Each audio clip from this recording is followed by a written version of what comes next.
بسم اللہ الرحمن الرحیم الصلاۃ والسلام علیک یا رسول اللہ الصلاۃ والسلام علیک یا حبیب اللہ۔ قربانی کرنے کا طریقہ۔ قربانی کے جانور کو ذبح کرنے سے پہلے چارہ پانی دے دیں۔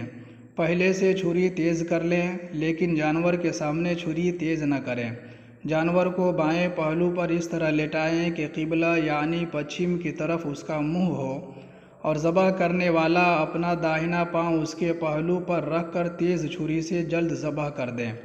ذبح سے پہلے یہ دعا پڑھیں: انی وجہت وجہی للذی فطر السماوات والارض حنیفا وما انا من المشرکین ان صلاتی ونسکی ومحیای ومماتی للہ رب العالمین لا شریک لہ وبذلک امرت وانا من المسلمین اللہم لک ومنک بسم اللہ اللہ اکبر۔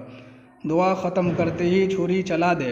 قربانی اپنی طرف سے ہو تو ذبح کے بعد یہ دعا پڑھے: اللہم تقبل منی کما تقبلت من خلیلک ابراہیم علیہ السلام و حبیبک محمد صلی اللہ علیہ وسلم۔ ذبح میں چاروں رگیں کٹیں یا کم سے کم 3، اس سے زیادہ نہ کاٹیں کہ چھری مہرہ تک پہنچ جائے کہ یہ بے وجہ کی تکلیف ہے۔ ایک جانور کو دوسرے جانور کے سامنے ذبح نہ کریں۔ ٹھنڈا ہونے کے بعد پاؤں کاٹیں، کھال اتاریں۔ اگر دوسرے کی طرف سے ذبح کیا ہے تو منی کی جگہ من فلاں کہے، یعنی اس کا نام لے، اور اگر مشترک جانور ہے جیسے گائے، اونٹ، بھینس تو فلاں کی جگہ جتنے لوگ شریک ہیں سب کا نام لے۔ اگر دوسرے سے ذبح کرائے تو بہتر ہے کہ خود بھی حاضر رہیں۔